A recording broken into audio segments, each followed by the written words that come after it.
Hello friends, welcome back Spain news channel நண்பர்களே. இன்றைக்கி இந்த வீடியோவில் முக்கியமான ஒரு நியூஸை தாங்க பார்க்க போகிறோம்.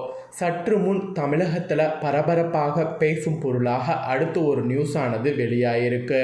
அது என்னங்கிறத இப்போ இந்த வீடியோவில் பார்க்கலாம்.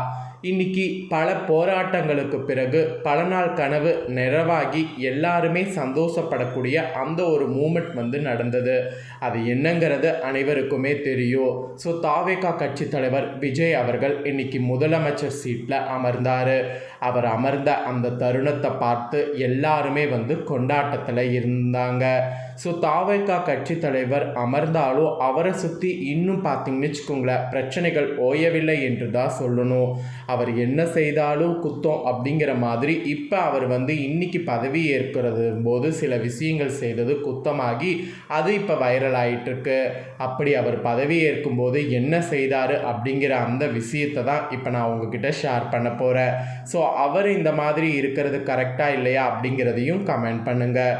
முதல்ல என்ன குத்தம் அப்படிங்கிற மாதிரி நெட்டிசன்கள் சொல்கிறாங்க அப்படிங்கிறத உங்களுக்கு சொல்கிறேன். முதல்ல அதை இந்த வீடியோவில் தெரிஞ்சுக்குங்க. கூடவே பார்த்தீங்கன்னு வச்சுக்கோங்களேன், இன்றைக்கி இன்னொரு விஷயமும் நடந்தது. அது என்னங்கிறதையும் உங்களுக்கு ஷேர் பண்ணுறேன். அதையும் தெரிஞ்சுக்குங்க. தாவேகா கட்சி வெற்றி பெறுவது இதுவரைக்கும் வரலாறு காணாத அளவுக்கு என்பது அனைவருக்குமே தெரியும். ஏன்னா திமுக அதிமுக இந்த ரெண்டு கட்சி தான் பெரும்பான்மையாக 50 ஆண்டுகளுக்கு மேலே தமிழ்நாட்டை ஆண்டு வந்தது. முதல் முறையாக இந்த ரெண்டு கட்சியை மீறி தாவேகா கட்சி போட்டியிட்டு ஃபஸ்ட்டு இதிலே வெற்றி பெற்றிருக்கிறது ரொம்ப அதிசயம். இது வழக்கமாக பார்த்தீங்கன்னு வச்சுக்கோங்களேன், இல்லாத ஒரு அரசியலில் புதிய திருப்பு முனையை கொண்டு வந்திருக்கு. முதல்வராக பதவியேற்ற முதல் நாளே மரபுகளை உடைத்தார் விஜய் என்று சில விஷயங்கள் கருத்தில் நிறைய பேர் சொல்லிட்டு இருக்காங்க.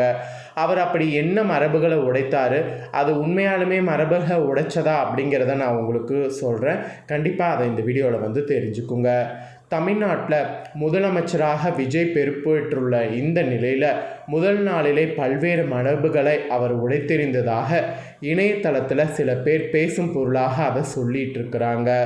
ஆக்சுவலி தமிழகத்தில் 14வது புதிய முதலமைச்சராக விஜய் பொறுப்பேற்றிருக்கிறார். தமிழ்நாடு சட்டமன்ற தேர்தலில் தமிழக வெற்றி கழகம் 108 தொகுதிகளில் வெற்றி பெற்றது.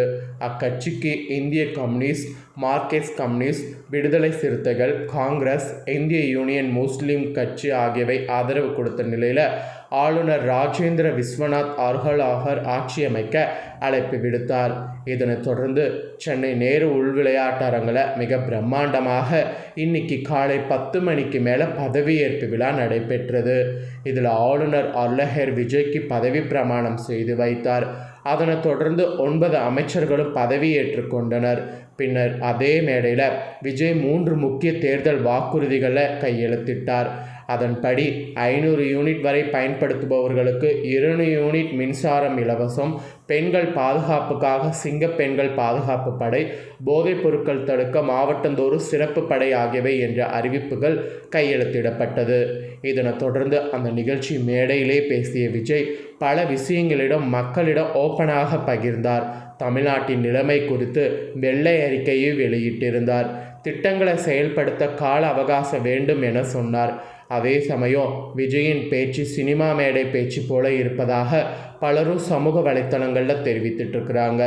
அதேபோல் விஜய் தமிழ்நாடு அரசியலில் இருந்த பல மரபுகளை தன் பதவியேற்ற முதல் நாளிலே உடைத்தார் என்று சில நெட்டிசன்கள் கருத்துக்களை தெரிவிச்சிட்ருக்கிறாங்க. அப்படி என்னடா மரபுகளை உடைத்தார் அப்படின்னு நெட்டிசன்கள் சொல்கிறாங்கன்னு கேட்குறீங்களா? அதை இப்போ நான் உங்களுக்கு சொல்கிறேன். உண்மையாக பொய்யாங்கிறத நீங்களே கமெண்ட் பண்ணுங்கள். வழக்கமாக வெள்ளை சட்டை என அரசியலுக்கென அடையாளங்களோடு முதலமைச்சர் அமைச்சர்கள் தமிழ்நாட்டில் பதவியேற்கக்கூடிய நிலையில் விஜயனுக்கு கருப்பு நிற கோட் சூட் அணிந்து பதவியேற்றிருக்கிறாராம்.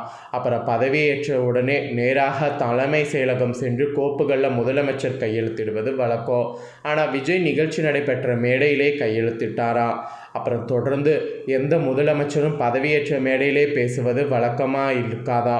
ஆனால் விஜய் கிட்டத்தட்ட இன்னைக்கு முதலமைச்சர் பதவியேற்றது 25 நிமிடங்கள் வரை பேசினாரா. அப்புறம் பதவியேற்பு விழா மேடையில் ராகுல் காந்திக்கு இடம் கொடுக்கப்பட்டதா. பதவியேற்றவர்களோடு ஆளுநரோடு குழு புகைப்படம் எடுக்கப்பட்டதா. அதோடு அதில் ராகுல் காந்தியும் இடம் பெற்றிருந்தாரா. தொடர்ந்து மேடையில் செல்ஃபி வீடியோ மற்றும் புகைப்படமும் எடுக்கப்பட்டதா. இந்த மாதிரி நிறைய விஷயம் நடந்ததுனால முதலமைச்சராக பதவியேற்றவர்களுக்குன்னு ஒரு மரபு வழக்கம் இருக்கான். அந்த நிலையில் அதனை பற்றி சிறிது எண்ணாமல் விஜய் செய்த செயல் இப்போ பேசும் பொருளாக மாறி இருக்கு அப்படிங்கிற மாதிரி இந்த குற்றச்சாட்டுக்களை நெட்டிசன்கள் வைத்து தங்களுடைய ஆதங்கங்களை தெரிவிச்சிட்டு இருக்கிறாங்க. உண்மையாலுமே இது கரெக்டாக தப்பா அப்படிங்கிறத நீங்கள் கமெண்ட் பண்ணுங்கள். மாற்றம் வரணும்னு நினச்சி இதை பண்ணோம், ஆனால் மாற்றம் இவர் இப்படி சின்ன சின்னதாக பண்ணால் கூட அதுவும் பிரச்சனை அப்படிங்கிற மாதிரி சொல்லிட்டு இருக்கிறாங்க. ஸோ இதை பற்றிய கருத்து என்ன அப்படிங்கிறத கண்டிப்பாக கமெண்ட் பண்ணுங்கள். இதனிடையே இன்னொரு ஹாட்டான நியூஸும் வெளியாகிருக்கு. அது ஆக்சுவலி அனைவருக்குமே தெரியும், இருந்தாலும் இதையும் சொல்கிறேன். முதலமைச்சராக பதவியேற்ற திரிஷாவோடு விஜய் செல்ஃபி எடுத்திருக்கிறாங்க.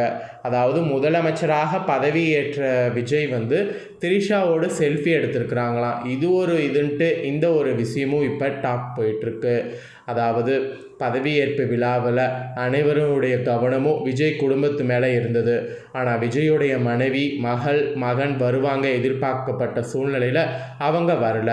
அவங்களுக்கு பதிலாக விஜயோடைய அம்மா அப்பா அவங்களாம் வந்திருந்தாங்க, அவங்க கசின்ஸ் வந்திருந்தாங்க, கூடவே விஜயோடைய நண்பர்கள் நிறைய பேர் வந்திருந்தாங்க. அதில் த்ரிஷாவும் வந்திருந்தாங்க. இதில் விழாவில் அனைவருடைய கவனமும் விஜய்க்கு அடுத்து த்ரிஷா மீது தான் இருந்ததாக சொல்லப்படுது. ரிசல்ட் அன்னைக்கே விஜய் வீட்டுக்கு சென்றார் அவர். கண்டிப்பாக இந்த விழாவிற்கு வருவார் என்று எதிர்பார்க்கப்பட்டிருந்தது. எதிர்பார்த்தபடியே அவரும் அவருடைய தாயும் உமாவும் இன்னைக்கு சேர்ந்து வந்திருந்தாங்க. நேரு ஸ்டேடியத்தில் த்ரிஷா நுழைந்ததும் ரசிகர்களும் தொண்டர்களும் உச்சக்கட்ட ஆரவாரம் அடைஞ்சாங்க. இந்த நிலையில் புகைப்படம் ஒன்று இப்போ சோசியல் மீடியாவில் ட்ரெண்ட் ஆகிட்டு இருக்கு. அதாவது பதவியேற்பு விழா முடிந்ததும் விதுன் என்பவர் விஜய் மற்றும் த்ரிஷா ஆகியோர் அருகருகே நிற்க வைத்து செல்ஃபி எடுத்திருந்திருக்கிறார். அந்த புகைப்படத்தை அவர் தன் இன்ஸ்டாகிராம் பக்கத்தில் பகிர்ந்திருக்கிறார்.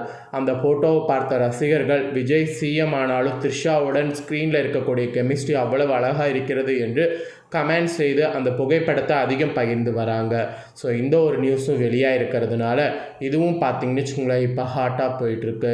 ஸோ முதலமைச்சர் விஜய் அவர்கள் பதவியேற்ற உடனே அவர் செய்த சில விஷயங்கள் உங்களுக்கு பிடிச்சிருக்கா அப்படிங்கிறத கமெண்ட் பண்ணுங்கள். அவர் சொன்ன மாதிரியே நிறைய விஷயங்கள் நமக்கு நடக்கிறதுக்கு பொறுமையாக இருக்கணுங்கிற மாதிரி சொல்லப்படுது. கண்டிப்பாக பொறுமையாக இருக்கலாம். ஆட்சி எப்படி அமையும் அப்படிங்கிறது கொஞ்ச நாள்லேயே நமக்கு நல்லா தெரிய வரும். ஸோ இந்த வீடியோவை நீங்கள் இப்போ பார்த்தது போல் உங்கள் ஃப்ரெண்ட்ஸ் ஃபேமிலியில் இருக்கிறவங்களும் பார்க்கணும் அப்படின்னு நினச்சிங்கன்னா வீடியோ லைக் பண்ணி உங்கள் ஃப்ரெண்ட்ஸ் ஃபேமிலிக்கு ஷேர் பண்ணுங்கள். இந்த வீடியோவை உங்கள் ஃப்ரெண்ட்ஸ் ஃபேமிலியில் இருக்கிறவங்களும் பார்க்கட்டும். இதே போல் புதிய அப்டேட்டான நிறைய வீடியோ நம்ம சேனலில் போடப்படும். அதை எல்லாமே உடனுக்குடனே தெரிந்து கொள்ள மறக்காமல் நம்ம சேனலை சப்ஸ்கிரைப் பண்ணுங்கள். கூட பெல் பண்ண ப்ரெஸ் பண்ணுங்கள். ஃபஸ்ட் டைம் பார்க்குறவங்க சப்ஸ்கிரைப் பண்ணி பெல் பண்ண ப்ரெஸ் பண்ணிட்டீங்கன்னா இனி போடுற நான் அப்டேட்டான நியூஸை எல்லாம் உடனுக்குடனே தெரிந்து கொள்ளலாம். சப்ஸ்கிரைப் பண்ணுங்கள். வேறொரு நியூஸில் சந்திக்கிறேன். நன்றி, வணக்கம்.